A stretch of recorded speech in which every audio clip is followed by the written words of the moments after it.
Hello, ladies and gentlemen. Welcome to Talk Thursday Episode 41. Sorry for the late start. We've had a lot of technical difficulties this evening with our new location. This is your host, Reigning Death 909, also known as Kenneth, and with me, Mark Brother _1, also known as David. As I was updating, we came out to be more fluid. So welcome everybody. Again, yes, sorry for the late start. We have all sorts of problems. yeah. 99 problems. But if it ain't one. Anyway. But wireless is. Very much so. Alright, let's start us off with some good news. As you know, ladies and gentlemen, we've been covering, unlike the mainstream media, we've been covering Myanmar and the Rohingya Muslims for quite some time. Since it started, realistically. We were one of the first to cover it in the United States. And still, mainstream media has yet to pick up on it. Huh. You know, we should submit our news agency, not a news agency, but our newscasts to somewhere and be like, we're the only people covering this. You guys need to step your game up. CNN doesn't cover this shit, they cover Russia. But CNN's like, no, CNN's not the joke, it's Fox, it's the joke, that's right. No, CNN is a fun joke, as well as Fox. They're all jokes. Like personally, I think all the mainstream media is a joke realistically, but that's just me. I mean, like there was an analyst who analyzed all of CNN's coverage, and they covered Russia over 1,000 times in a 6-month period. Versus they covered Yemen, which for people who don't know, and I think we've covered Yemen lightly, Yemen is being bombed and shelled and cluster bombed by Saudi Arabia. As you know, folks, when we cover this, cluster bombs are illegal under a UN mandate because they don't explode well enough. Yep, something, probably Geneva Convention thing. Yeah, probably. Because it turns things into minefields, which minefields, I believe, are against the Geneva Convention, or like leaving long-standing mines in residential and civilian areas is against the Geneva Convention. Something like that, yeah. That's really the problem with cluster bombs, that they just don't explode. Yep. Like, if they exploded reliably, then there probably wouldn't be too big a problem. It's probably what we do with all of our old munitions. We're just like, alright, we're going to throw it all into a bomb and hope it explodes correctly. And as, High Kick, where have you been? We've been doing this show like 2 or 3 times to the background. And this is a real background. This is a part of my house. See that shadow right there? Bam, real. Yep. I need to work on the lighting, though. Yeah, it's too bright on that thing. Yeah, I need to dim it. If we just remove that, it would look alright. No, but just dim it. I mean, it's got a dimmer switch. It does have a dimmer switch, that's what I say. Anyway, but yes, Mr. Read This You're Bad. That is blank. Oh no, it's a thing. It took a minute for that to load. But yeah, so like I said, we've been covering a lot of this. We're talking about the news here. This is a news show, by the way, Mr. If You Read This You're Bad guy. Yep. Such a trollsy name, but he didn't come out the gate being a super troll. So thank you so far. I wait to see what happens with you. Yes, so let's begin. So, Myanmar and Bangladesh have thankfully agreed to a 2-year time frame to allow for the return of the Rohingyas to Myanmar. As you know, and as we've covered, more than 655,000 Rohingyas have fled Myanmar, also known as Burma, into Bangladesh to avoid the systematic rape, murder, torture, and arson by the Burmese military. It has officially been declared an ethnic cleansing, as we covered 2 weeks ago. Ethnic cleansing. It's my favorite type of cleansing. Not any of these fruit cleanses or these vegetable cleanses. Ethnic cleansing. Yep. So, in an agreement laid out Tuesday, the two countries offered details on how they expect to carry out a repatriation deal inked in November. They laid out a 2-year time frame for the return of hundreds of thousands of Rohingya refugees in Bangladesh. The Burmese have taken some preparations for the Rohingyas. They've agreed to take back 300 Rohingyas per day, or about 2,100 a week. That's an oddly specific and weird number. I guess what are they going to do, catalog all of them or something? Perhaps. The Burmese originally, the Bangladesh, government wanted to send back 1,500 or 15,000 a week, and Burma did not agree to those terms, of course. Well, yeah, because they want all their people back. So, to do something. The Burmese don't want the Rohingyans. Well, I know, but I'm saying the Rohingyans want to go back to their homes. Yeah, they do, exactly. Any displaced people. Actually, they don't. That's what they find. So part of these agreements also include that ensuring refugees are informed about the situation in their areas of origin and potential return and consulted on their wishes, and that their safety is ensured throughout on departure, transit, and on return, and that the environment in the area was conducive for a safe and sustainable return. So basically, appropriate functioning facilities, housing, water, probably sewage. I really don't know what kind of area they're from in Burma. But, applicable things that just make life livable. Or relatively livable for those areas of the world. Yeah. I mean, it's not like Burma's a third world nation. Is it not?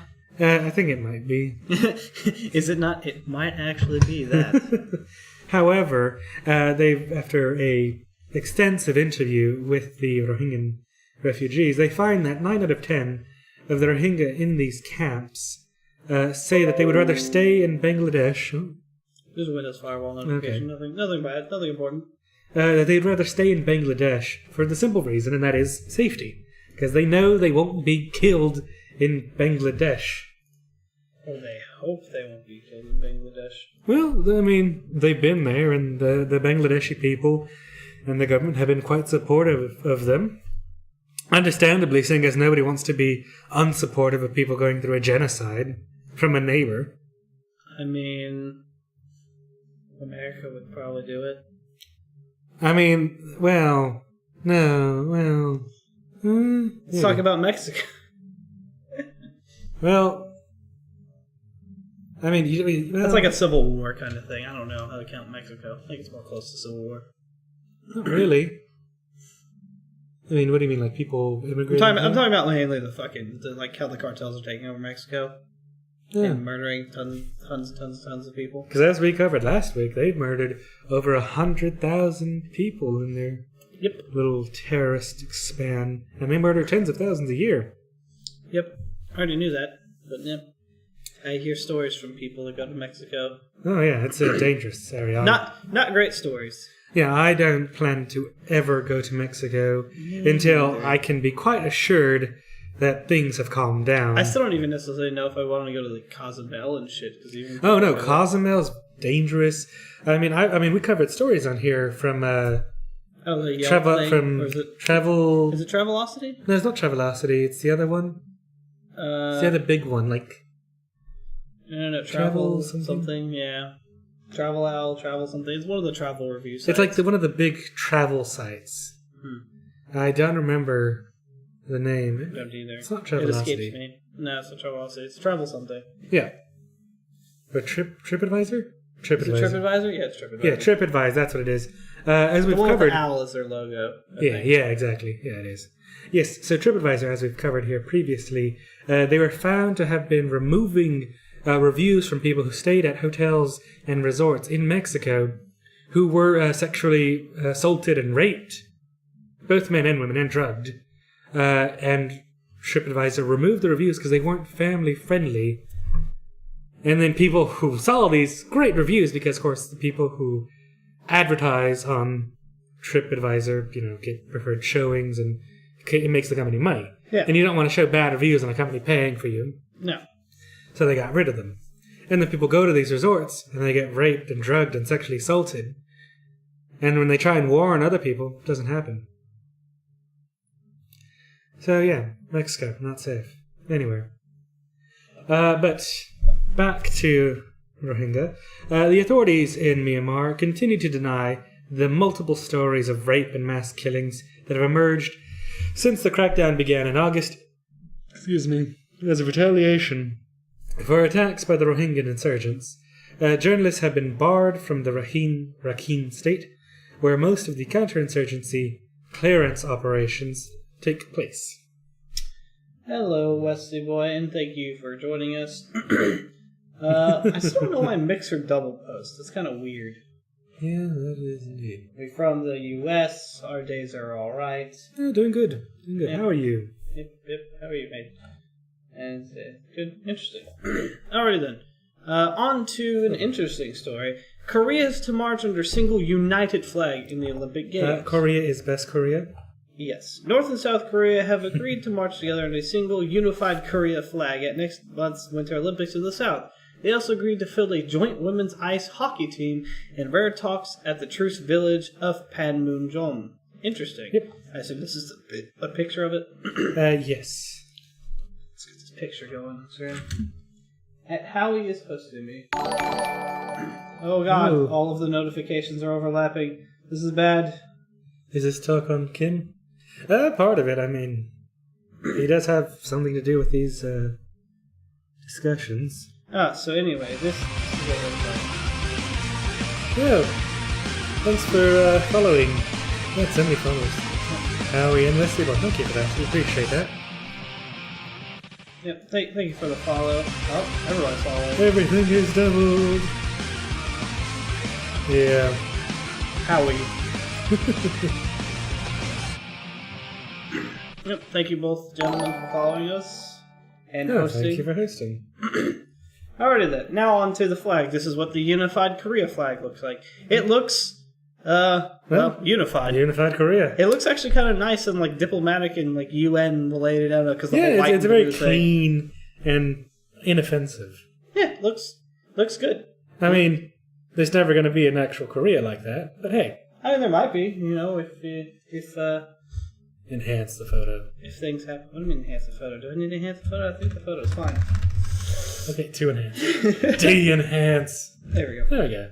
Yeah, it's a nice photo. It's a nice picture. Definitely works towards their goal of unification. Mm-hmm. But as long as Kim Jong-un That looks is in like two power, flags actually stitched together. This line. probably because it's very large. Yeah. Still, pretty cool. That guy looks yellow. Anyway, but there we go. So there's that. Alrighty then. But I mean, it's pretty funny what North Korea is doing to show off. It marks a thaw in relations that began in the new year when North Korea offered to send a team into the games, which of course North Korea sends like a couple teams a year into a couple things. Yeah, it's a different thing. They only participate in very few things though. Mm-hmm. I mean, they haven't participated in the Olympics in years, mainly because of IOC bans against them and such. Maybe someday when North Koreans will no longer brainwashed. Maybe. Anyway, I mean, a lot of North Koreans are quite brainwashed. I mean, I've read documentaries of a lot of them don't even have proper toilets or anything.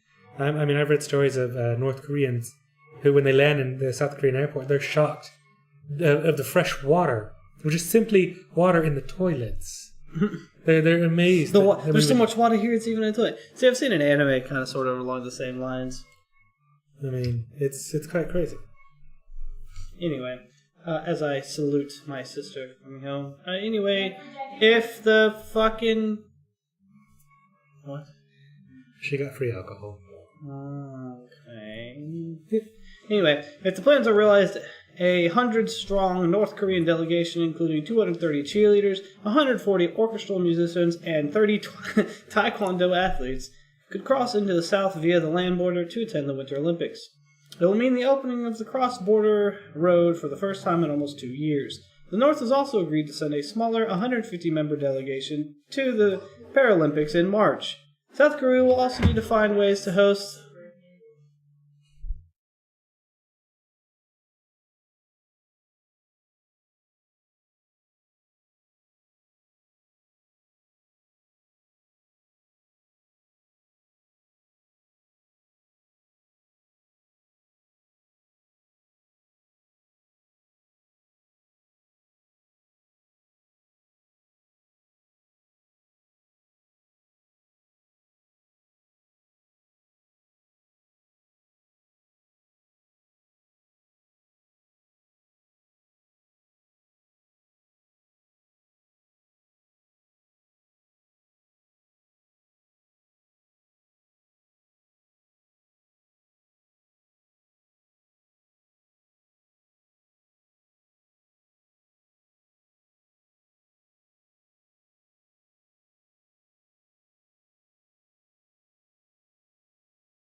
Alright, sorry for that brief interruptions, folks.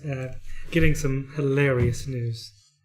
Yes, some hilarious local news that we don't cover here. But anyway, South Korea, let's see, will also need to find ways to host the North Korean delegation without violating UN Security Council sanctions, outlawing cash transfers to Pyongyang, and blacklisting certain senior North officials. Tens of thousands of people are said to have signed online petitions using President Moon Jae-in's to scrap the plan. I mean, that's interesting. I mean, I can understand the South Koreans' displeasure with North Korea and them not wanting to host North Koreans in South Korea. I mean, especially at this sensitive time when we're on the brink of theoretical war with them. It's certainly a dangerous precedent to set. But talks have to start somewhere, and the Olympics has historically been known for countries to come together in a unified front. Anyway, the talks, which resulted in this agreement, came after tensions on the Korean Peninsula reached the highest point in decades, as we just said. Yeah. This is because North Korea has made rapid advances in its nuclear and conventional weapons programs in recent years. Yeah. Same has to be. They're asking about thoughts on sex toys. I'm not sure if that's directed towards us or whatever. Apparently, High-Kek loves them. We know High-Kek loves lollies, and apparently now he loves diamond-studded dragon dildos.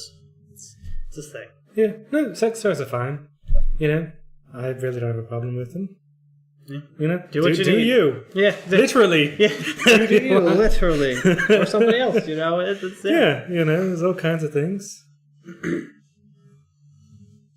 Anyways, but you know, people, you can do what you're gonna do. Feel free, free country, and all that jazz.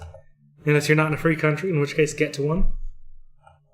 Because you know, freedom, America. So, in continuing our world coverage, the residents of a tower with Grenfell-style cladding must foot the $2 million bill.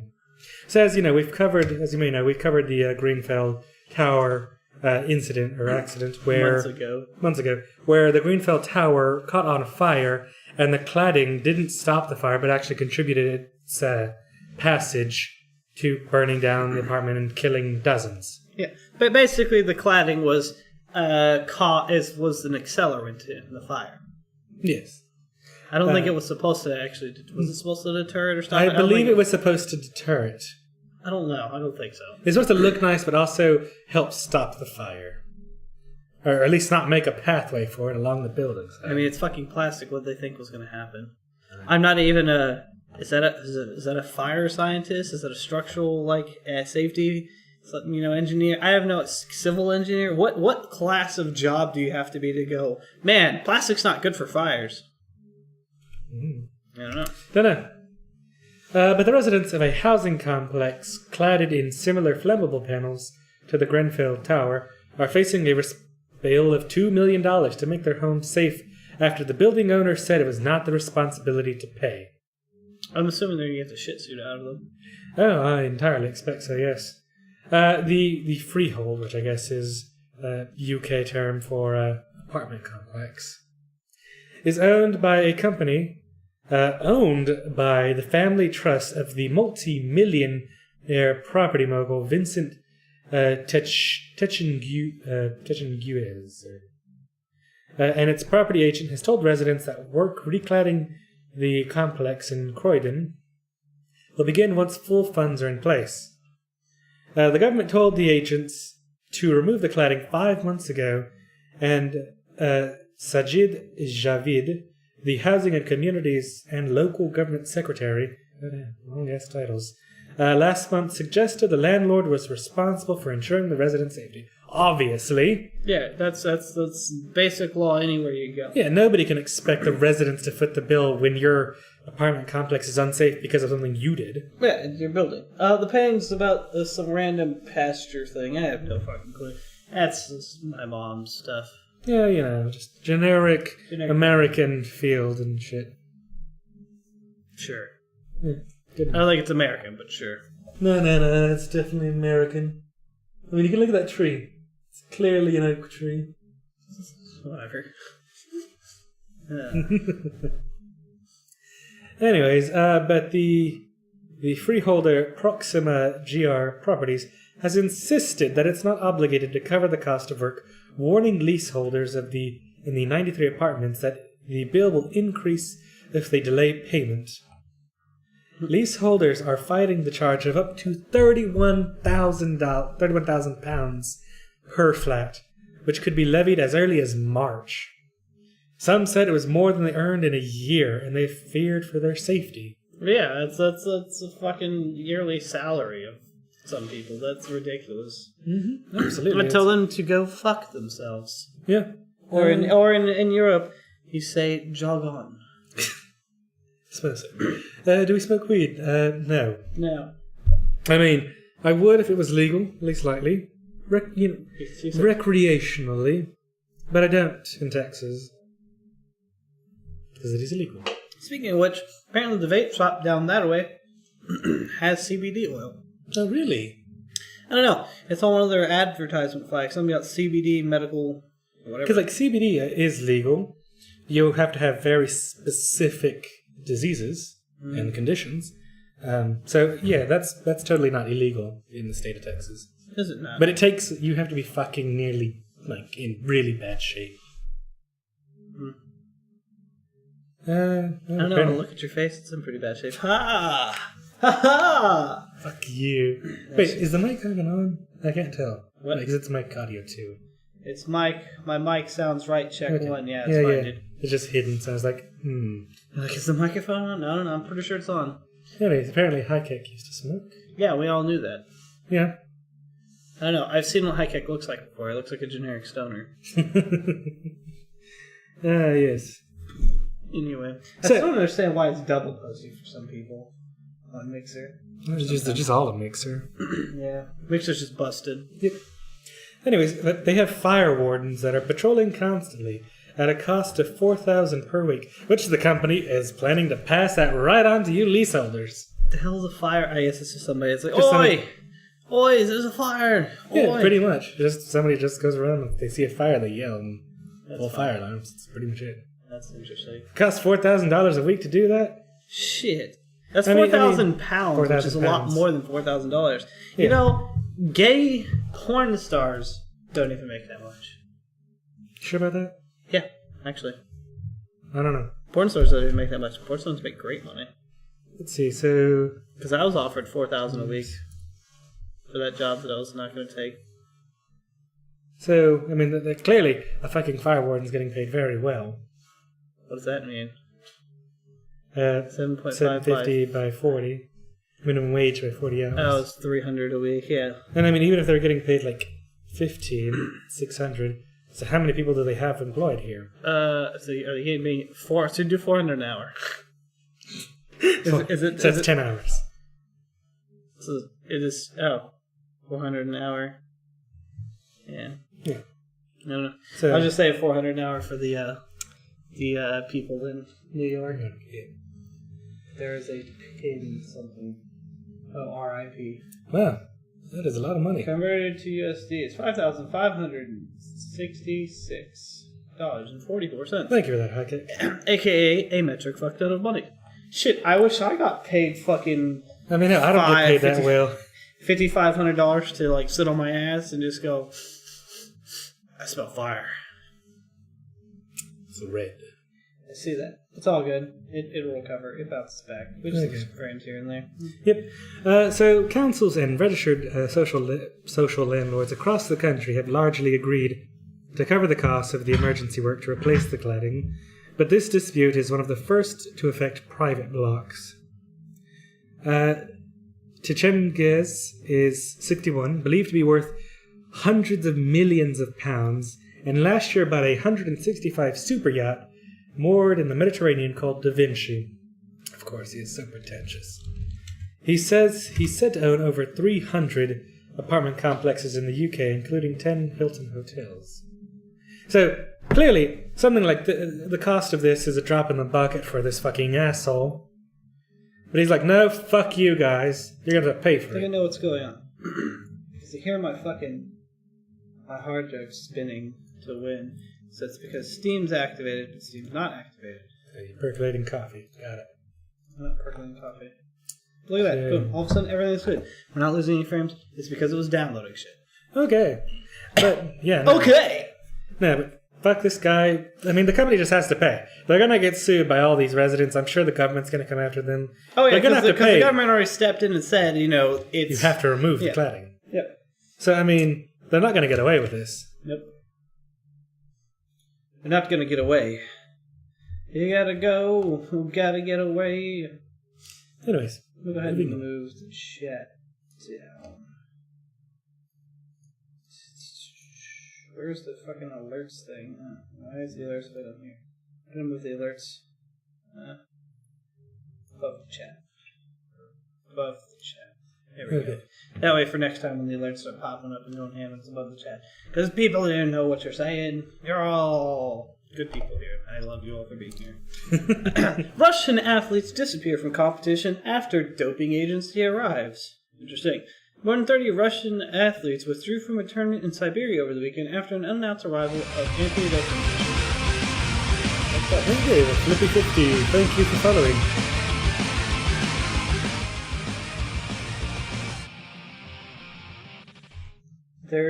It's happening on, I think, multiple things. I don't know, I'm trying to figure out why the alert's like, that time I heard it like 20,000 times.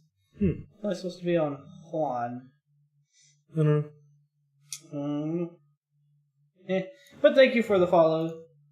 Leave all the people here until the trolls pop up. I don't care. Trolls do what they do. Trolls as trolls are dealt with. It's not a big deal. Yeah. But thank you all again for coming and following on the Mixerland. And definitely, if you like what I do, please check us out on Tuesday, where Harpy and High Kick, as you can see in the chat, they do an anime talk show where they discuss a wide variety of animes, and it's very interesting. I definitely suggest you check it out. It happens at what time? 7:30 Central. 7:30 Central. Yes, and also you can check out, I think Mixer has VODs. The VODs are saved correctly. You can check out the last VOD. We also do a special guest show every other week. Yep. So definitely check it out. If you're a weeaboo and you're interested in coming on, there we go. Anyway, Russia has a checkered history with the use of banned performance-enhancing drugs by its athletes, a legacy of Soviet Union backed by historical the entire title testing records. Nope, I read the title and everything already. That's not a virtue. Nope, apparently you didn't. You're deafer, apparently.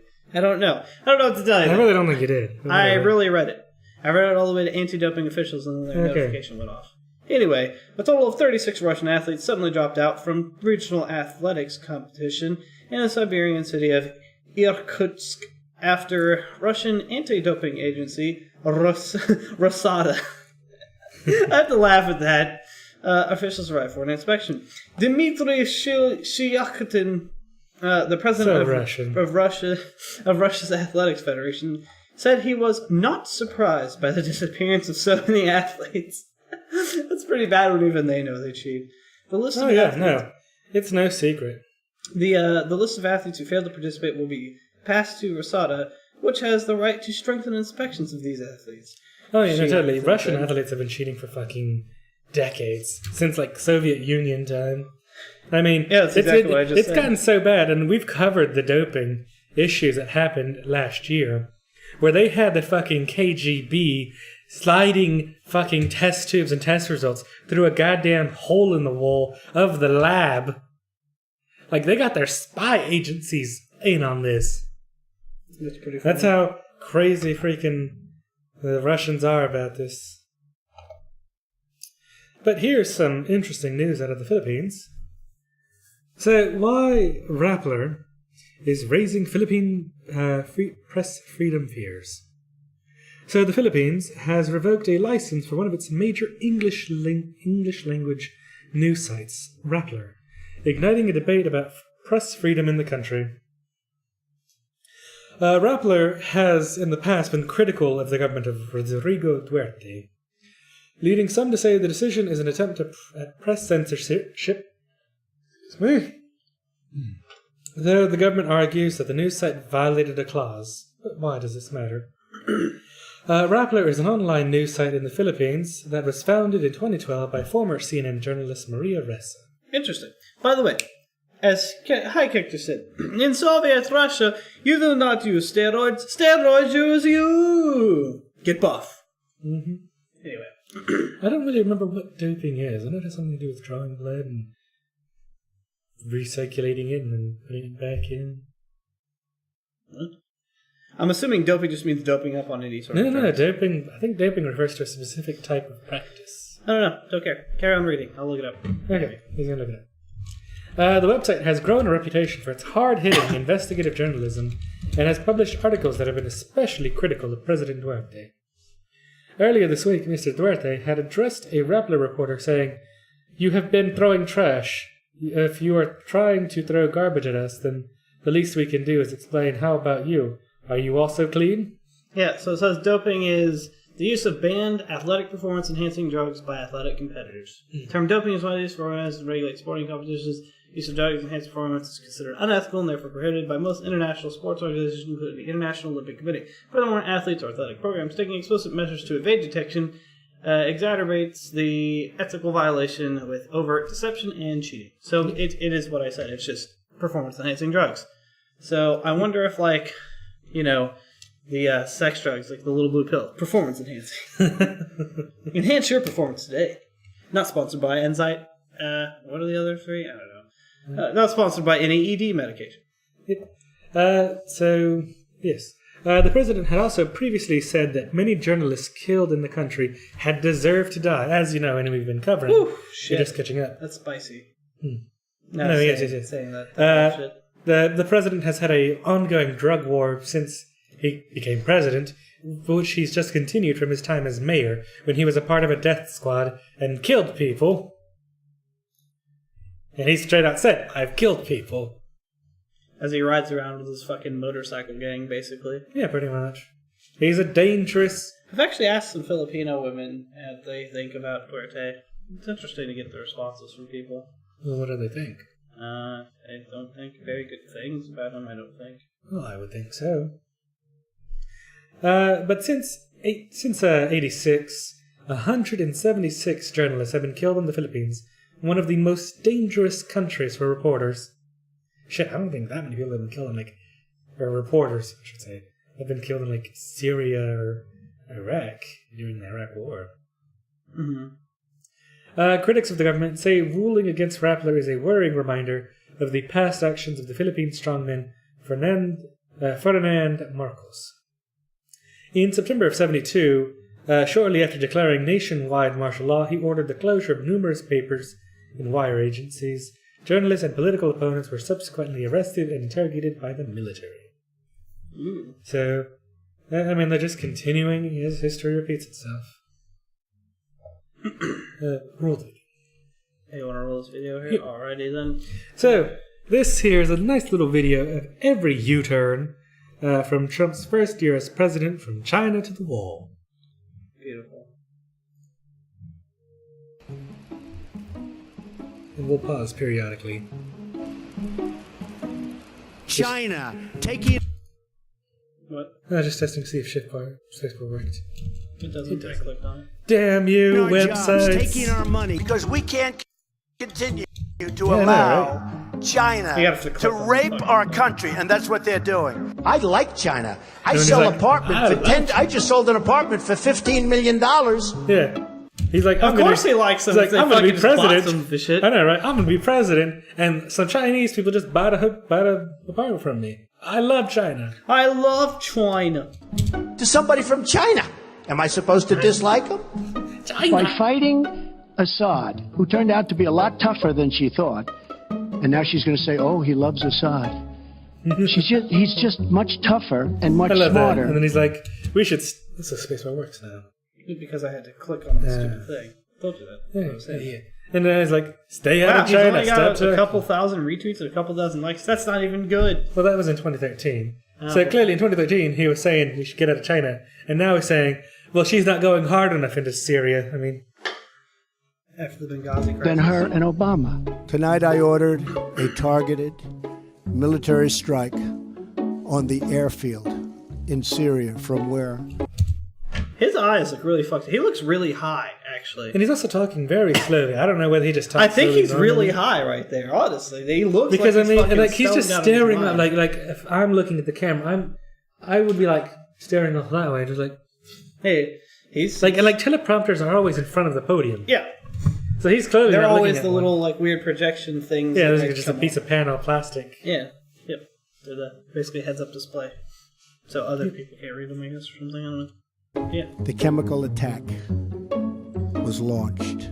I mean, just look at how so. It is in this vital national security interest of the United States to prevent and deter the spread and use of deadly chemical weapons. I mean, I like how blacked out that ship is. There's like literally no lights on that ship.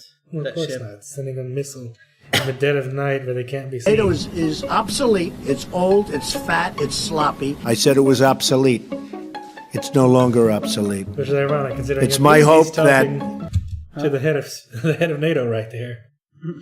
He was just like, Nice of you to let me know what you think of my NATO organization. will take on an increased role in supporting our Iraqi partners in their battle against ISIS. You can talk all you want about Russia, which was all a fake news, fabricated deal to try and make up for the loss of the Democrats, and Which the press plays right into. It's not fake news. The Russians have been proven to be manipulating not just our elections, but also public opinion around the world. There was a story. they've been hacking things and making disinformation campaigns and doing all sorts of things like that for a while. Yeah, for decades. Yep. But now, in the age of social media, it's so much easier to sway opinions. You buy ads, and what with everything being algorithms and shit, you just, I bought an ad here, I paid for a thing there, I made a group there. Make a fake account here. Yeah. Then there's you've swayed public opinion. Whether I believe it or not, I'm with our agencies, especially as currently constituted with their leadership. I believe in our intel agencies, That's a lie. Intelligence. Huh? He's saying that he believes the intelligence agencies, which, it's not always a good thing to believe them. The CIA's done some shit in the past, and probably saying some shit right now for their benefit. So I would take things they say with a grain of salt. And investigate them. I like how that flag just has a fucking star sewn on it. Yeah. But he's been criticizing all the agencies for months now. Year now. Plus. More than that. As I say, he's been criticizing everybody on Twitter. Yeah. If they say anything bad against him, he criticizes them. Hell, he got rid of the head of the FBI. Yeah. So. Agencies, I've worked with them very strongly. We are going to repeal and replace Obamacare. We have to repeal and we have to replace. Repealing and replacing. Repealing and replacing Obamacare.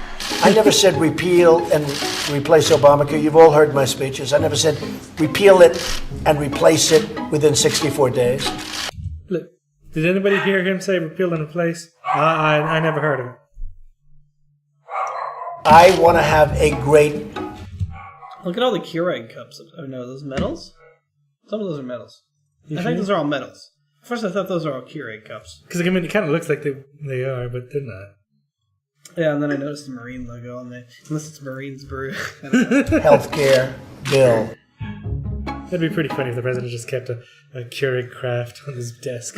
That would be hilarious. And make some sort of sense, I guess. Anyway, on to U.S. news. Which is more Trump. Update the ticker. Oh, great. Our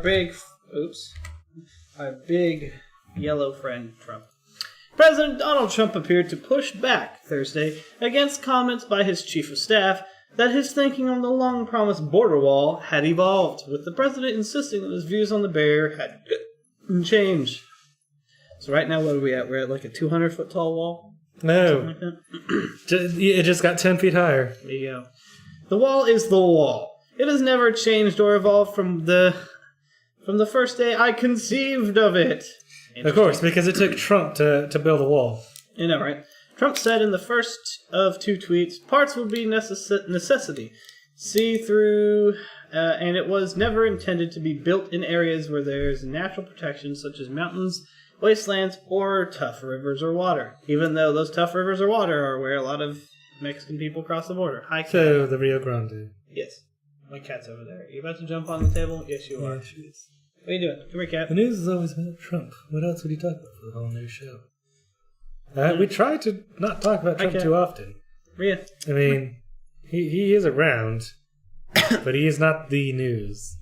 I mean, he practically is the news just because he always says some stupid shit. It's always North Korea, and there's always something stupid with him. All right, cat. There's a cat running around and Yep. upset. I had a cat. Anyway, Trump nevertheless suggests Mexico won't be paying for the wall as quickly as he said it would during the campaign, saying that America's southern neighbor might fund the barrier indirectly and over a long period of time. No. He straight up said, we're going to build a wall and Mexico's going to pay for it. Yes. Full stop. That's what he said.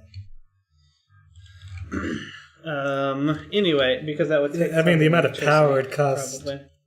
And I mean, also consider the thickness of the lines and shit. It's just infeasible. Yeah. Also, the electric fence, like, if they figure out how to, ground themselves properly, it won't work. Yeah. Anyway, we need the wall for the safety and security of our country, he wrote. We need the wall to help stop the massive inflow of drugs from Mexico. Which, the wall won't stop drugs. Yes. I don't know how many times people have to say this. I mean, walls don't stop drugs. Mexico now rated the #1 most dangerous country in the world. Is that true? Kenneth, fact find. What's the #1 dangerous country in the world? Country of the world. If there's no wall, there is no deal. Was this deal or no deal? The tweets came less than 24 hours after White House Chief of Staff John Kelly reportedly indicated that his boss's views on the wall one of Trump's campaign promises. Huh? Colombia is the most dangerous country in the world. Anyway, one of Trump's he had evolved that Trump hadn't been fully informed when making the key campaign vow. See, that's the problem about making campaign vows is honestly, until you get in the office, you can say all the shit you want, but then you realize that stuff's in there and it's stuck in there and there's not much you can do about it because it will make things much, much worse. Anyway, Trump, Kelly added, changed the way he's looked at a number of things, including the wall. He has evolved in the way he's looked at things. Campaigns and governing are 2 different things, Kelly added, and the president has been very flexible in terms of what is in the realm of the possible, that's all true. That's all truth about how, newsflash people that don't understand how politics work. A lot of campaigns make promises, and to some of them they can't live up to because, well, they don't know exactly the whole shtick on what's going on. Mm-hmm. That and his wall idea is just completely unfeasible. Yeah, they'll build it, sure, but I mean, it's a waste of money. Yeah, I don't even know if they'd really. I don't think they're going to build it. I think they know it's too much money. I mean, they allocated $18 billion for it. Oh, well, maybe they will. I don't know. It's like Kenneth trying to think that my giant super robot's unfeasible. It is unfeasible. It's not unfeasible. It's going to happen, and it'll be great. It'll be 10 feet higher every time you tell me that. I'm going to build it 10 feet higher. Okay, well, make it 100 foot tall then. Shit, if I make a 100 foot tall giant, it's going to be more than that. I mean, as we see 40 feet, oh no, it's going to be more than that. What? Just somebody outside. I guess it's Mike, yeah. I'm assuming? Yeah. I'm hoping so. Random hooded figure appears outside now. I'm pretty sure that's Mike. Anyway. So, this is an interesting story that just happened this week, and it was ridiculous. I'm so glad I get to cover it.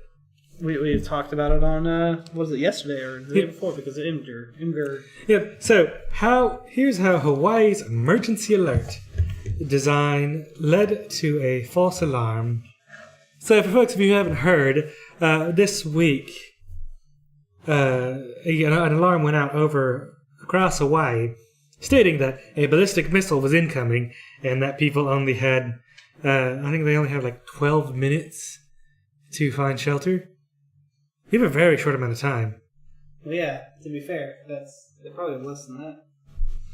Well, no, they said 12 minutes, because I guess speed of ballistic missile distance and such. That's what they've calculated. Yeah, I know, but I'm saying, by the time somebody presses the alert button, probably have realistically less than that. Well, I don't know. I mean, depends on if they know. Probably, they put 11 minutes there. Yeah.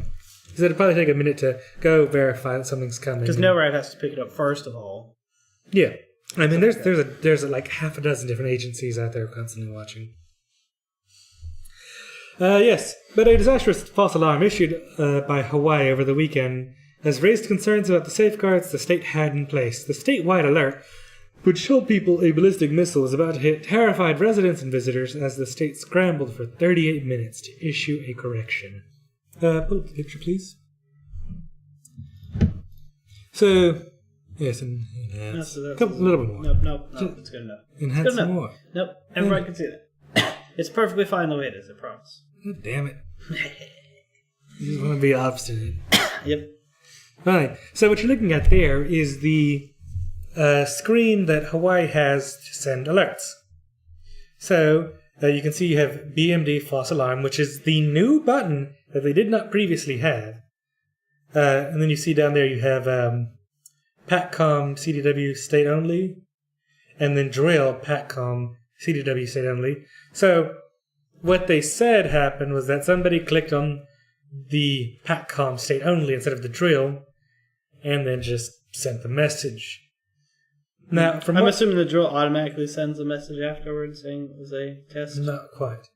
The officials released a timeline of the event saying that the state's software contained a menu option that allowed the live alert to be sent in place of a test. The problem that several people categorize as a design failure, which, if you're looking at that mess of a fucking alert system... The alert system's all like HTML based, it looks like. Yeah. I mean, that's dreadful. I know some people... I know it's been going around in Imager that people have designed a better alert system. Some people discussed about putting like this kind of alert in like 4 corners. So that way you couldn't just accidentally click on it. You have to be like really intentional and move your mouse into one of the corners to be able to actually select it. And then like a prompt that says, "Are you sure?" And like, this is the alert you want to send. Anyways, back to us. Okay. Let's see. While the state has not named its software provider, evidence suggests it's an Idaho-based company called AlertSense, a FEMA-approved company that works with clients in states around the country.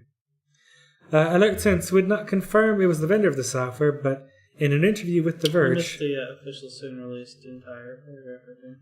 I'm going to cover that. No, I guess you didn't. AlertSense describes the system as an 8-step process. You select a template. If you select a template, some of these steps, including scrolling through and checking the autofilled information. But even so, the company says it requires more than one click to send an alert. Effectively, when using those templates, there are 3 clicks. Whether a live message or a test is sent, if the information in those templates isn't double-checked, the versions would essentially look the same. The main difference is whether the user clicks the test template option or the real one.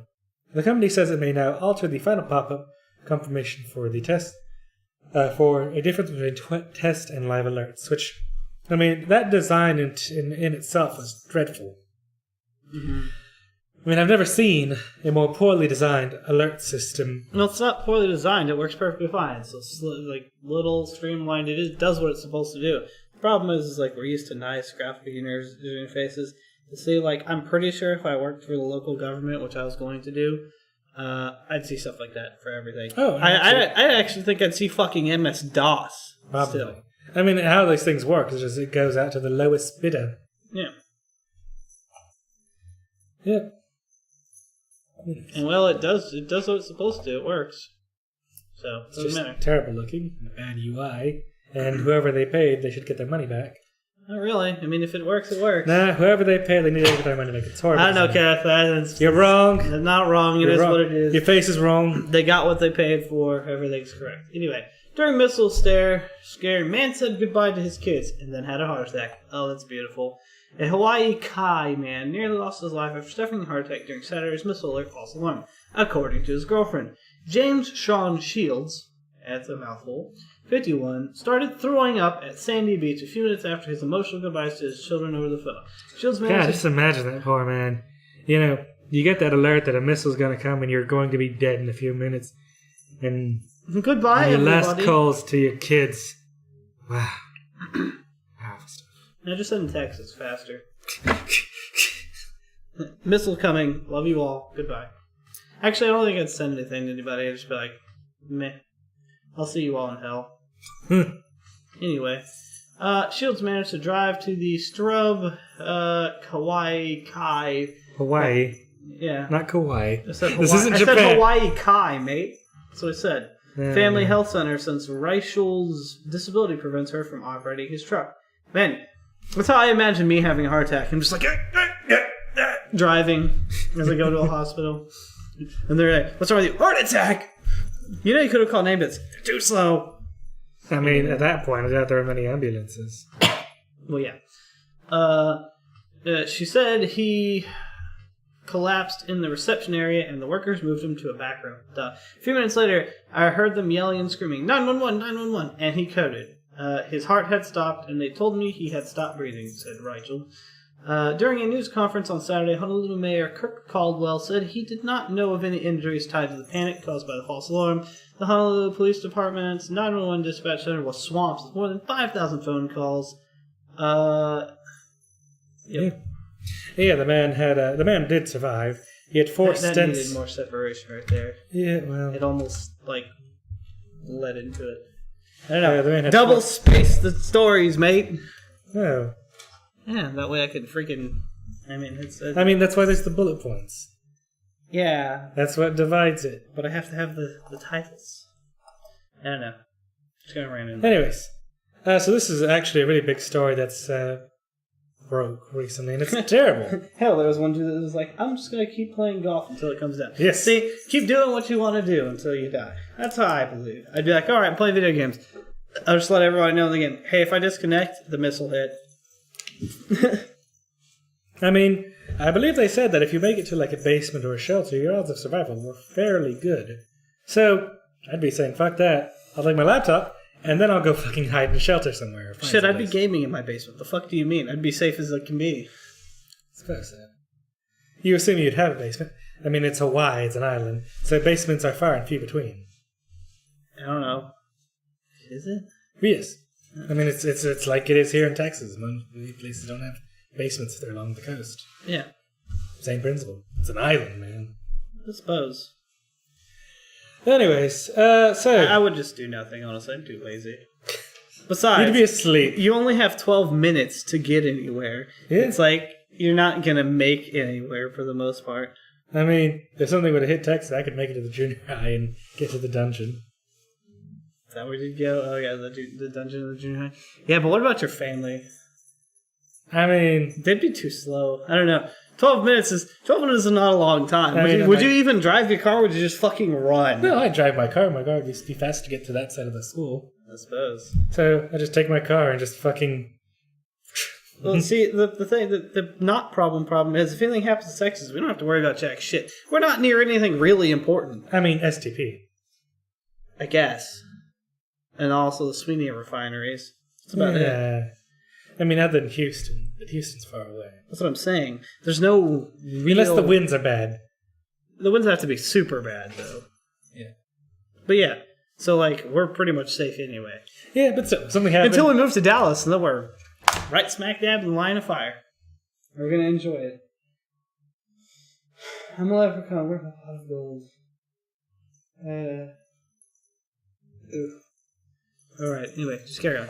Anyways, so 13 victims, aged 2 to 29, kept shackled in foul Paris home by parents, officials say.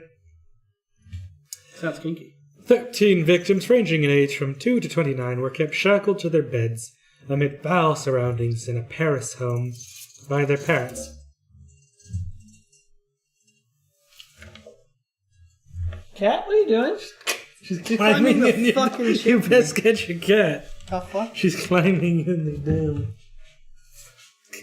Hey, what are you doing? Get out of there. Hey, come here. Yes. Get out of there. Yes?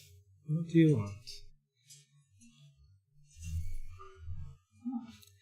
Anyways, early Sunday morning, a 17-year-old girl escaped from the residence located in the 100 block of Muir Woods Road and called 911 from a cellular device she managed to take from the home.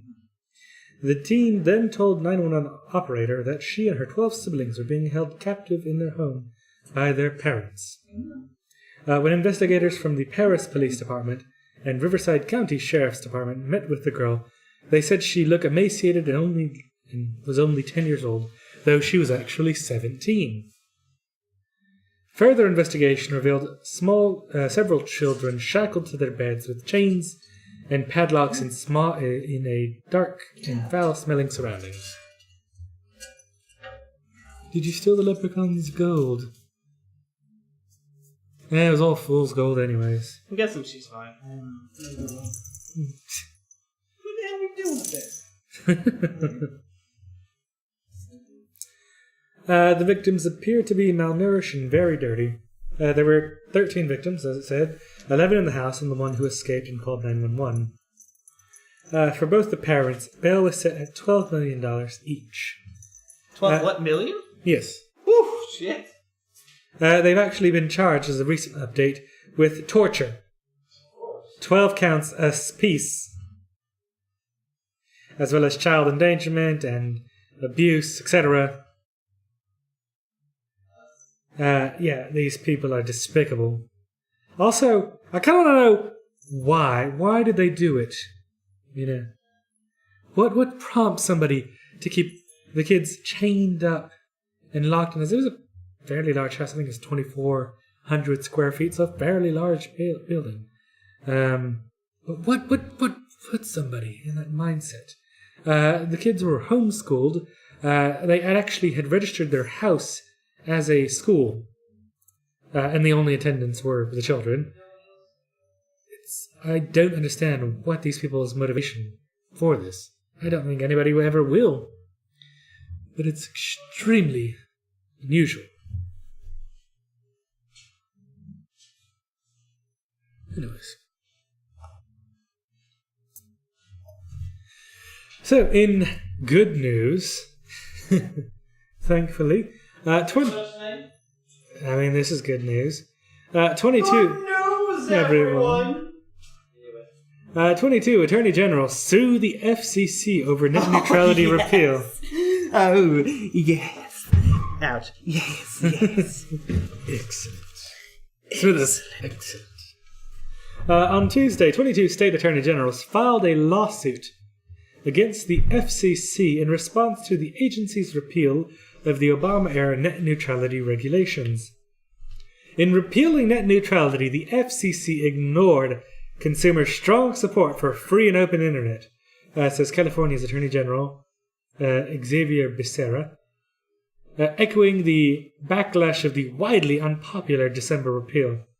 Internet access is a utility, damn straight. And I think the UN's actually declared internet access a human right. That's kind of funny.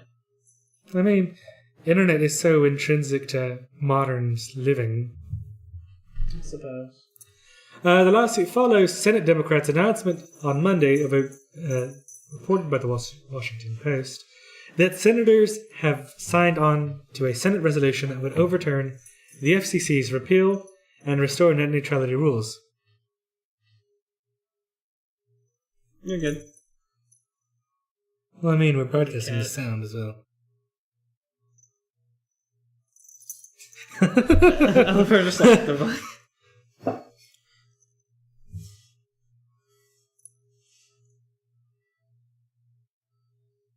No, you can carry on. I'm just...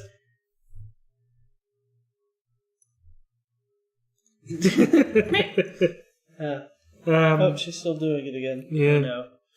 She's Anyway. just going to get covered in soot. I know. I'm going to have to give her a bath. Yep. However, even if they reach the necessary 51 Senate votes, it's not going to pass in the House. It's a Republican majority. And even if it did, the president wouldn't sign it. I mean, Ajit Pai is there for a reason. Yep. But in a story of international intrigue... Ah, yes, this is one of those things that I already brought up, I think. Ex-CIA officer Jerry Chun-Shing Lee, suspected of spying for China. China number one? Suspected of letting all these PUBG players across the internet and letting them cheat in our American networks. Anyway. I mean, we didn't cover this, but we've talked about this. What? In the survey results of PUBG players, 99% of cheating comes from China. China also consists of, I believe, 40% of the player base. Something stupid like that, yeah. Just give them their own servers. They would be fine with that. No, they wouldn't. Because they'd be like, oh, we're not as good because we're not using American servers. China number one. And they'd be like, they'd just yell China number one inside their own server. China number one. Not China not number one. Korea number one. They would just start fighting like that. It'd be great. It should be region locked, those fuckers. But then we wouldn't be able to play people like Barnett and stuff. That's the only thing I don't like about region locking. Because, like, I mean, even though he has shit connections sometimes he's got a hard connection. And, like, I can't play with this one chick from Hungary because, like, she's region locked out of a lot of applications and shit. Like, I'm trying to play games with her and I can't. It's depressing. Blizzard region locks apparently for Overwatch and stuff. I got it. I'll stream this boxing event. Why are you going to stream a boxing event? Because it only cost me $8. Why are you going to stream it? I don't know. For the views. I guess. Anyway, a former CIA officer who was charged Tuesday with unlawful possession of secrets. That's kind of funny. Is suspected of a much worse crime, betraying U.S. informants in China. Sources familiar with the case told NBC News. They have their own servers. They do have their own servers are shit. It's like, I suppose so. Yeah, and they also like the advantage of the lag. Yeah. I'm surprised that Chris was here. Welcome, Crispy. Anyway, the former officer Jerry Chun Lee Xing Li, 53, was arrested Monday after flying into New York on a Cathay Pacific flight from his home in Hong Kong, federal authorities announced. Lee, who is a naturalized U.S. citizen, was charged with a single count of unlawfully possessing national defense information based on a 2012 search that found him to be in possession of 2 notebooks containing the true names of CIA assets and covert facilities, which are some of the agency's most closely guarded secrets. So this dude had, like, super access to shit. Basically, he took some laptops home. But ping lock, I agree. Ping lock is a lot of things people have been talking about lately, and I think that would really help fix the issue for sure. Except then it locks up people with shitty internet even in the U.S., like me. Well, hey, if you have shitty internet, you're still acting like Chinese. Not really. It just, my ping in American servers just means that my shots don't register. The reason is the ping is just different from theirs, and their shots register even though yours don't. Something weird like that. They can go both ways. They really should fix the net From the video that I've seen from Chinese player in PUBG, and like the American will shoot, and then like the shots will register, or they won't register, then the Chinese person will shoot at the American, and then they go down. So they get a shot off, even though the American shot first, and the shot would have taken them down. But because of the lag, the Chinese person's still able to get a shot off where they wouldn't. But I also think the net code in PUBG is just shit anyway. Because there's been times where I've shot at American people and like I've still unloaded in them. And then it's like when I got a squad wipe with the Uzi one time. I sprayed everybody. I walked around the corners like brat, and then fucking one dude dropped, and then brat, one dude dropped, one dude dropped. But every time I always like took a shot. And there's a couple times like I sprayed a dude and he just ate my entire mag. Like my fucking gun was like in his forehead, and he just ate everything. And he doesn't go down. He just shoots me like 2 times and I fall down. But then like after we're done, everything's over, he goes down. I was like, what? I was like, what did I just witness? Anyway. The sources familiar with the case say he's suspected of funneling information to China that caused the deaths or imprisonment of approximately 20 American agents, and one of the worst intelligence breaches of decades. Also, take note of this. In case you didn't realize that America has secret agents all over the world and that spying is a thing, it's definitely a thing. Carry on though, because some people seem to think that shit doesn't exist. We don't have people planted everywhere across the world. Wrong. No, we do. We absolutely do. Completely. I mean, the CIA, that's their mission, is to fucking infiltrate foreign governments and all kinds of shit and learn the secrets. Pull this video up for a second. Nope, don't care. Don't want to pull up videos. Suck a dick. The news, what is it? The New York Times reported last year that the Chinese government systematically dismantled CIA spying operations in the country starting in 2010, killing or imprisoning more than a dozen sources over 2 years and crippling intelligence gathering there for years afterwards. Officials familiar with the case say it is unlikely that Lee will be charged with espionage. Well, whatever. Which can carry the death penalty.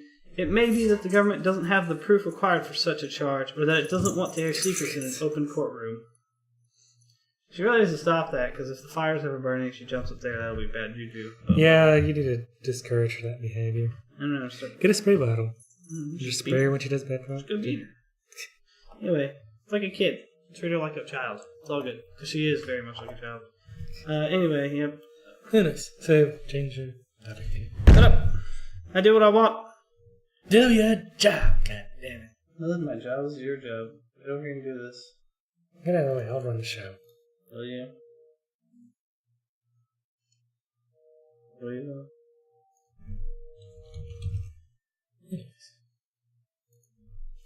Alright, ladies and gentlemen. So, Apple and Google buses under fire in Silicon Valley. Buses used to transport Apple employees to their offices have been attacked, with windows smashed, possibly by people using pellet guns. There have been several such attacks on the morning and evening commutes and to and from Apple headquarters in the Californian city of Cupertino. Some news outlets report the firm has sent an employee to email saying that the buses are now being An employee to email. You backwards. That is beautiful. No, they sent an employee to email. Technically correct. I guess so. You guys, send out this email. There we go. A Google bus has also been targeted.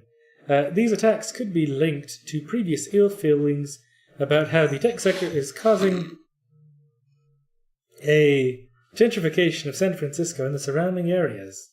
Yeah, there's some cats having a fight. Yep. In 2013, a bus carrying Google employees had its windows smashed, followed by protests over how the well-paid tech sector had pushed up housing prices in the city. The current attacks took place on Highway 280, with reports suggesting Apple is now diverting its buses from the road, adding 30 to 45 minutes to the commute. California Highway Patrol Officer Art Montel stated that it could have been a pellet gun, but what we do know is that it's not a high-powered rifle or anything like that. And we've talked about gentrification in the past, and I mean, it's just something that is going to happen. There's really nothing you can do to avoid it. It's just inherent in the nature of business. You know, people gotta have places to live, and if they have more money than you, well, rent goes up and you can't afford it. Sorry. I'm gonna cover the next two stories. We'll let you cover the one you were talking to me about. The next one. Oh, okay, the Nintendo one. Yep. So this is actually really interesting. Nintendo is partnering with a company called dubbed Labo, which is a DIY cardboard accessory for the Switch. I think it's called Labo. Yeah, it's called Labo. But it's dubbed Labo. Yeah. Okay, Nintendo Labo. So, roll the video, please. Oh, God, over there.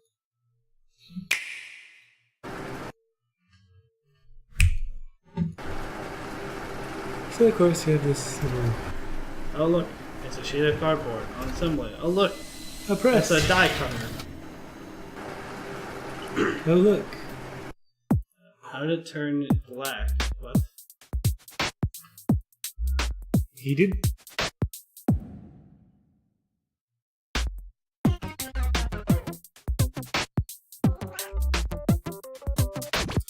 So it's kind of neat, you know, you get it together, you build certain things, and then, well, look at that, you built a piano. So the screen goes there, and then one of the switch controllers goes in there. Now, I don't know if you want to, actually this is YouTube, so pausing actually works. Mm-hmm.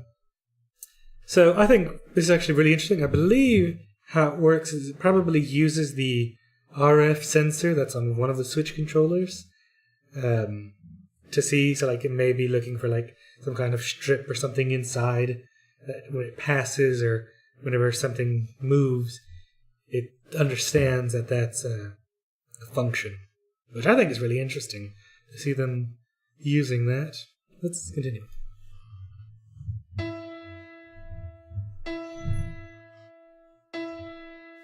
And there's a little house thing. I believe that thing actually moves using the rumble function. There's a motorcycle handle, and there's a fishing pole. So you go like fishing. I mean, look at that. And I mean, it's actually reacting to the cranks and such.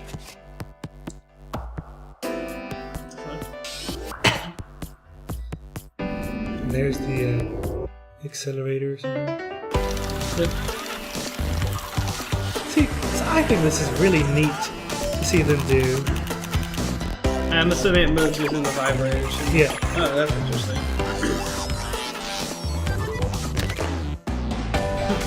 Yeah, it's really interesting to see how intuitive and, the Nintendo can be. Like, that's it's pretty basically neat. VR.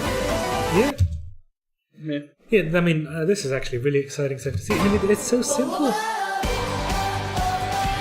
Good music, too. Very upbeat. It's very kid. Yep. And I mean, look at the step-by-step graphical animated instructions. I mean, there's a racing wheel, there's that, a gun or something. I don't even know how that's the robot. Transform! Joystick? The jet stick? Jet joystick? Yeah, I guess that's how it works. Yeah, as I suspected. So, I mean, like, I'm just loving this. Like, Google Cardboard, that was my first introduction into VR, realistically. And I mean, it was simple. You just get your phone, you assemble the cardboard thing, throw your phone, bam, and you're in VR. And now everybody's doing it, basically. Yeah, and I mean, it was amazing to see that. And then I got a proper Vive that's proper VR. Which we will eventually here play VR chat or some other jank shit. VR And we will show you the way. We will show you the way. We know the way. Anyways, your brothers in the way. Shut up and finish the video. Look at all these colorful fucking houses. Look at all the colorful bullshit. Nintendo Labo. That sounds like some sort of retarded Nintendo name or something. 420. Smoke weed every day. Smoke bane every day. For those drunken peasants fans out there. Nope. Anyways, so Nintendo said its build is a range of interactive build and play experiences, which, as you saw, it looks pretty cool. I mean, I like it. Would be released on... Not buy the Switch though, so I don't care about it. I mean, I'm tempted to buy the Switch. There's a lot of good games on there. Not worth it. And it's like, I've always wanted to get back into Nintendo. Not worth it. To you, maybe. Not worth it. Again, to you. America tells me it's not worth it. But you love Japan. I don't like Nintendo though. But they're super Japanese. They're kid-friendly Japanese. Oh, that's true. They are very I like my PlayStation that has my adult-themed Japanese games. I mean, fucking think about it. Nintendo's the Disney of the gaming world. I suppose. It doesn't mean their games are bad. I mean, I've seen a lot of the games, and I mean, the Mario games are fantastic.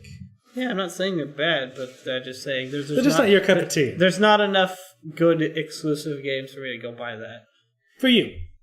It's even for a lot of people. The only thing people fucking that I know bought the Switch for is fucking Zelda. Like, I want to say a large percentage of the people that bought the Switch was only for Zelda, which is, yeah. But then it's like it's a console seller, kind of like Halo is for Xbox, and yeah, that's about it, really.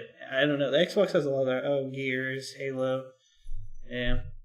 And then all my Super Weeb shit's the reason why I own a PS4. Which reminds me, there's some cool games. Oh, there's a Gundam game coming out. It's like a Gunpla game, which is like where you put together Gundam model sets. Apparently, you defeat robots and you put together your Gundam with parts from the other robots. And I was like, ooh, interesting. Yeah. So a couple of reactions. Wild, awesome, insane, and love it. Just a couple of reactions plucked from the gaming press on Wednesday. There's news about the price. Yes. Okay.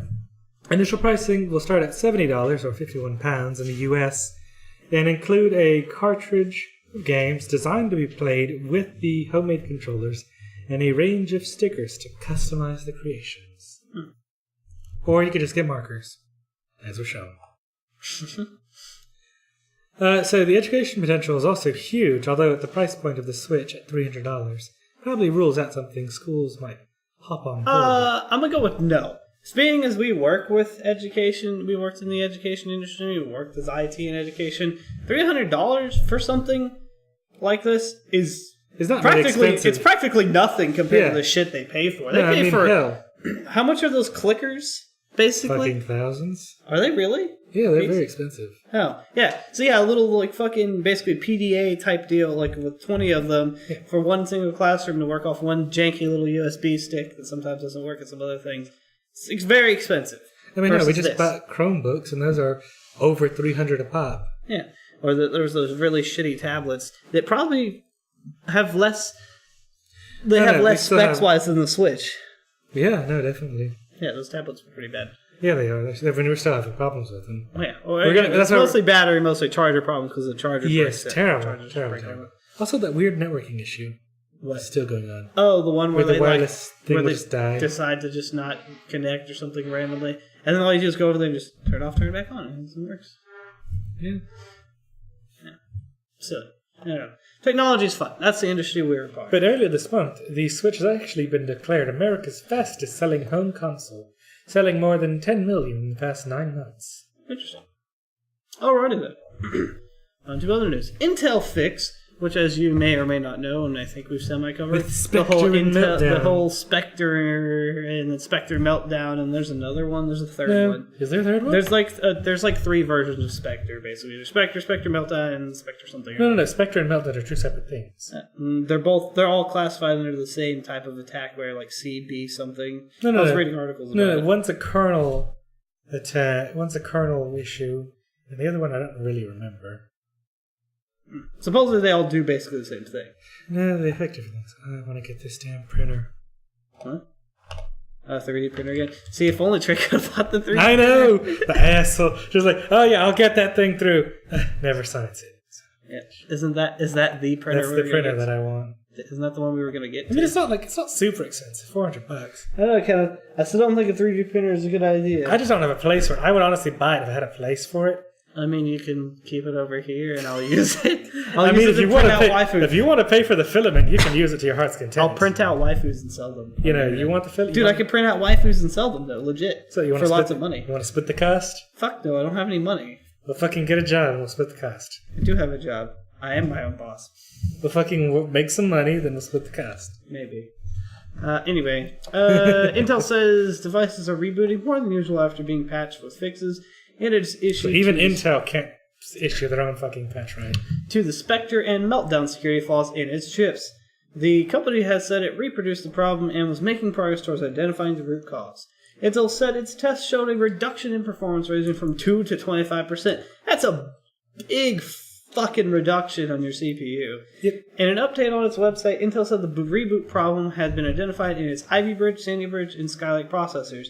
It also affected Kaby Lake chips, its most recent offering. So it's basically affected every chip from now to like 2006.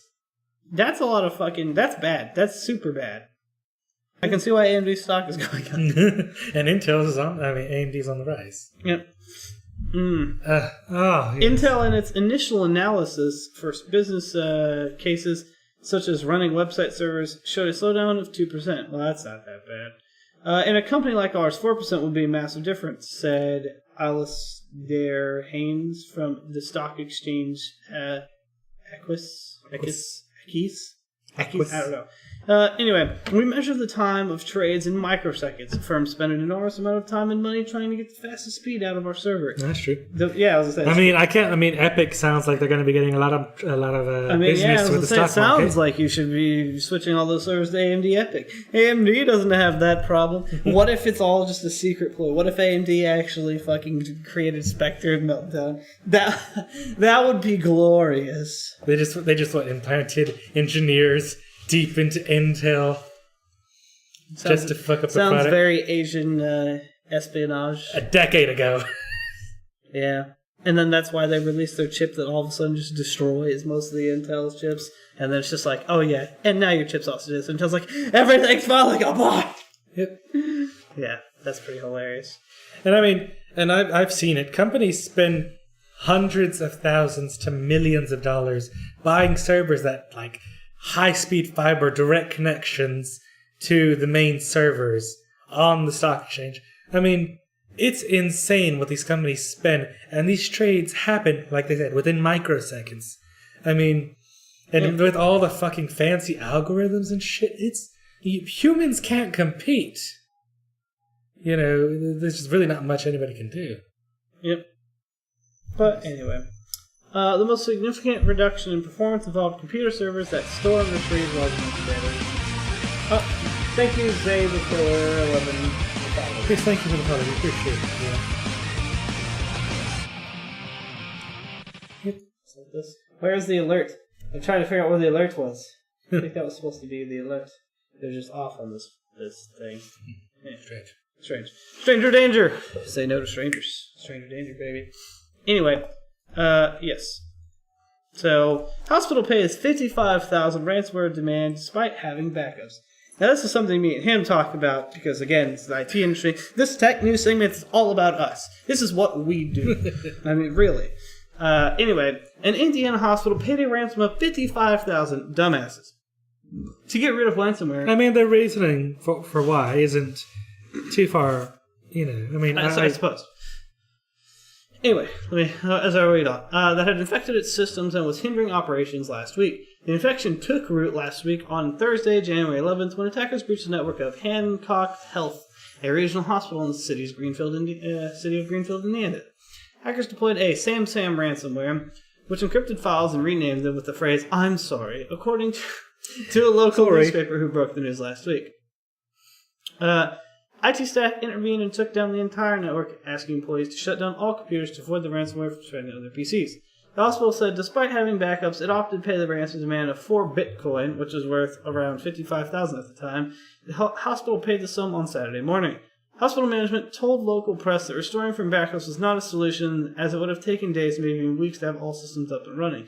Hence, they decided paying the ransom was quicker. By Monday, all systems were up and running. The hospital released a short statement on the site admitting to the incident, but with very few other details. So did the ransomware, actually work? Did they actually decrypt everything? Apparently so. Huh. It's interesting. So another thing is, I don't trust people that already... Yeah, you don't negotiate with terrorists. Exactly.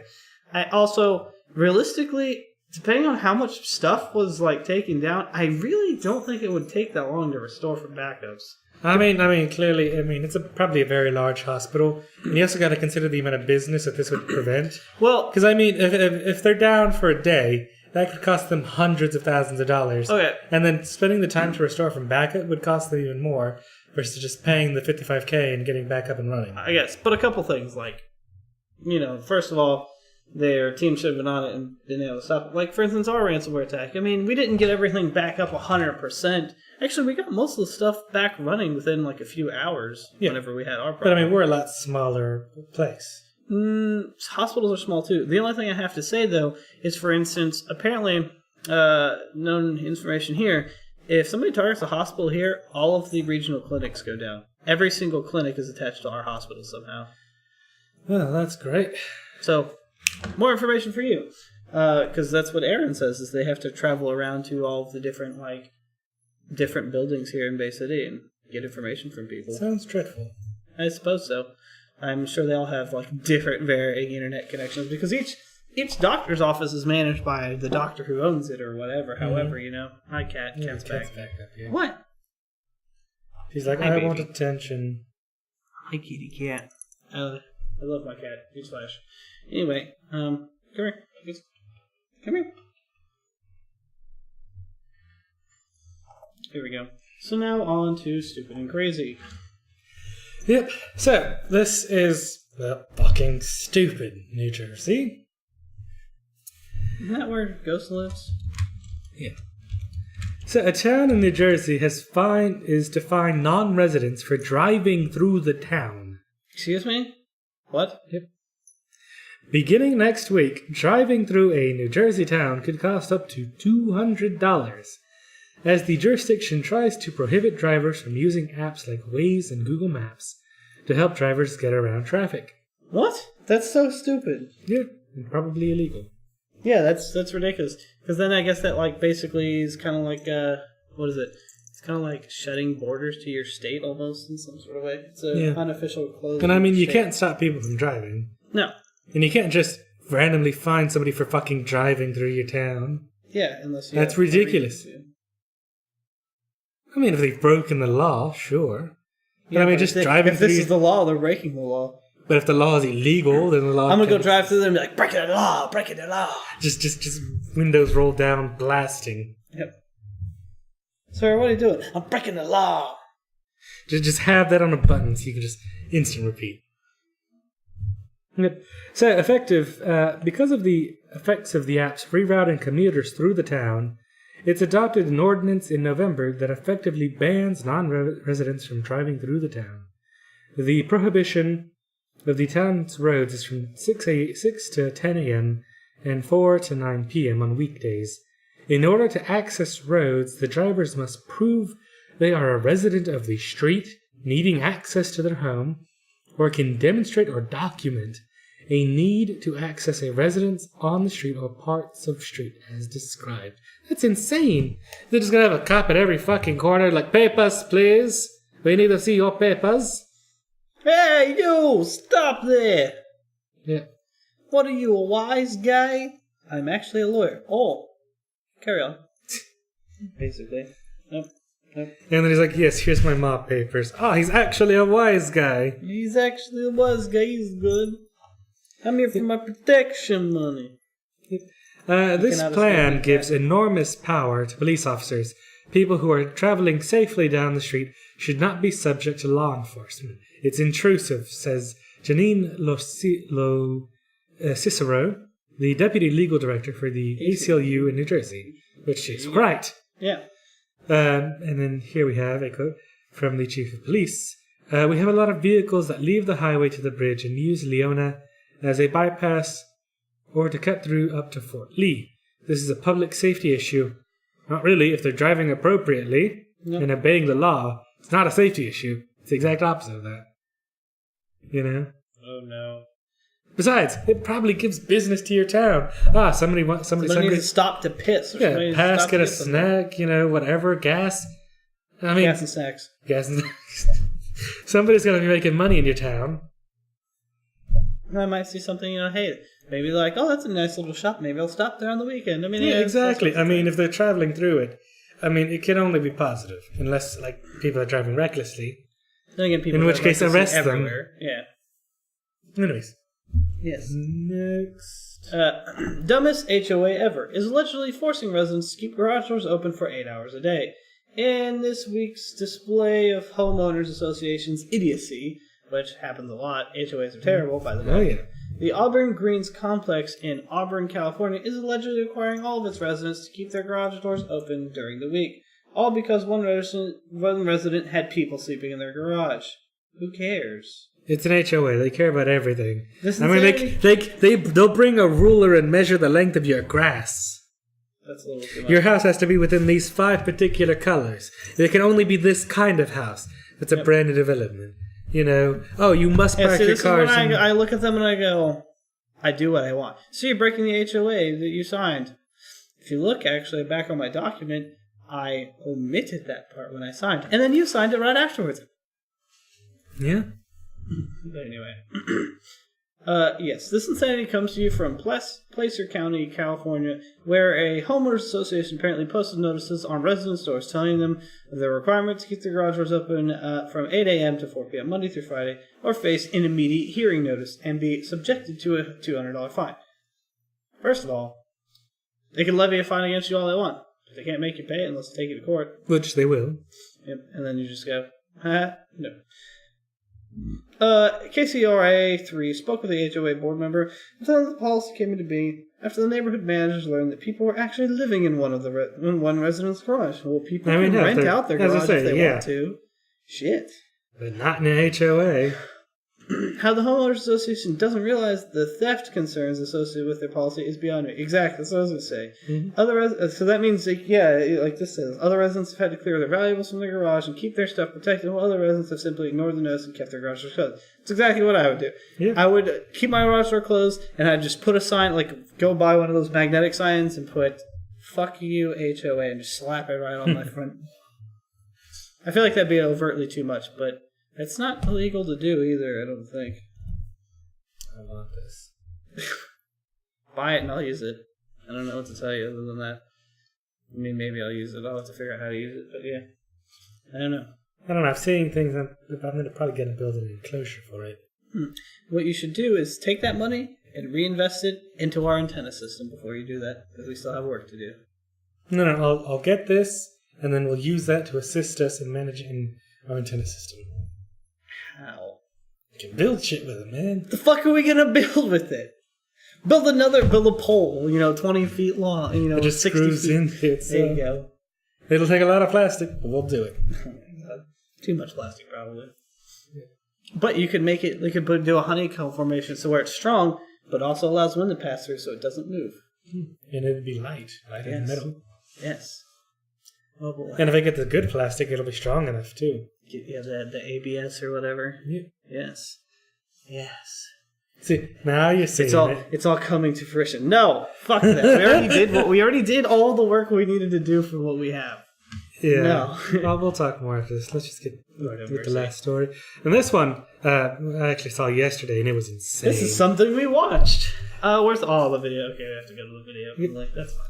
So, fisherman sues after dramatic boat crash caught on video. This video, folks, is crazy. Alrighty. We're going to roll the video because I watched this video with Kenneth. I love how me and him pulled stories from during the week and he got them together. Good job, Kenneth. Anyway.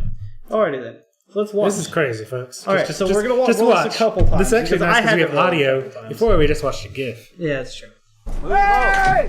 Hey! Oh my God!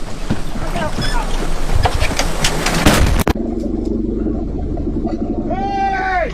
Hey! Hey! Oh my God! Go. Oh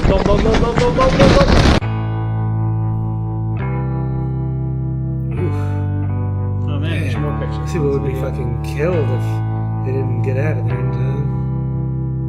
Apparently they have their own gear shop. That's what they were wearing. Oh shit. Yeah. There's an advertisement on the side though. I mean, god damn. That boat was moving fast, too. Mm-hmm. Anyways, that's the end of this. Huh? Is there even anything else? No, there's nothing more past that. Really? Just them? Yeah, it's just It's scenic just shots. generic scenic boat shots. Scenic boat things. I guess this is the boat they had to use afterwards. Oh, they're talking. Is this important? Probably not. Really shaping up to be a nice morning. Beautiful, a lot of boats out here. That's just basically I assume the thing. What happened? I don't know why you did that when you knew it wasn't going to work. I didn't intend it to. Whatever. Anyways.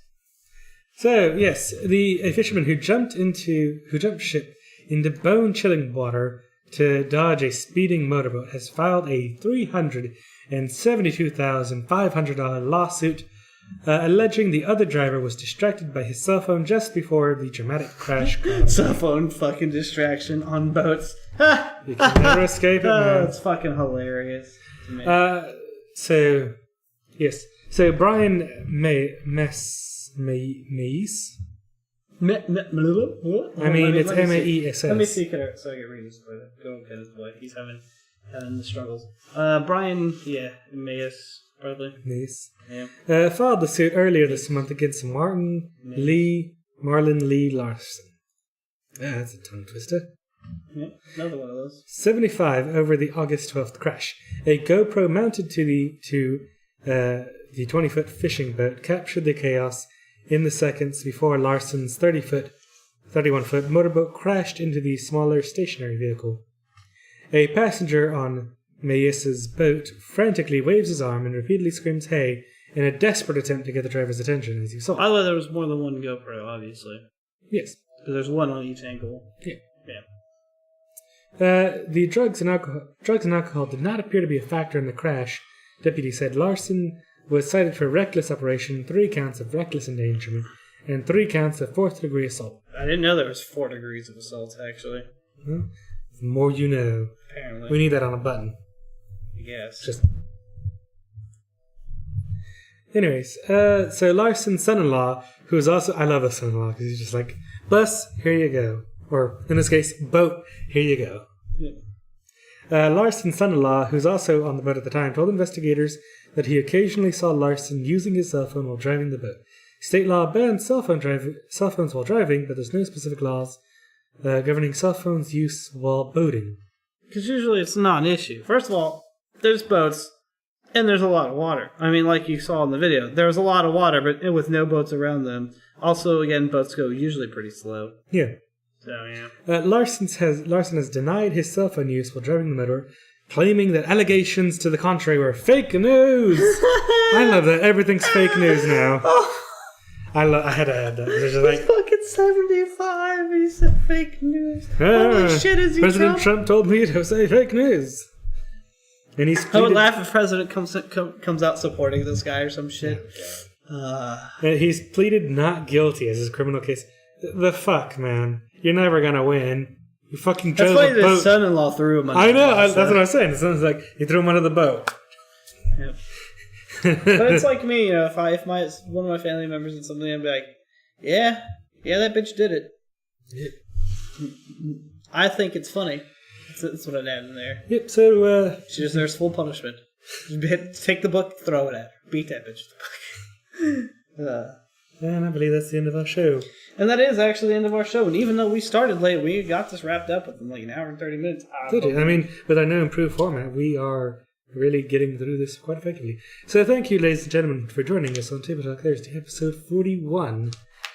If you like what we do, please check out our VODs. They should be on Twitch, rate, subscribe, follow, all the things. All the things mixers, on the different platforms and shit. And all the things.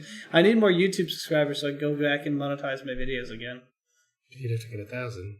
1,000 subscribers, and I have to have how many hours watched over a month? 4,000. Yeesh. Yeah, that's quite a lot. You have to have 4,000 hours watched, 1,000 subscribers, and 10,000 views. Your own? No.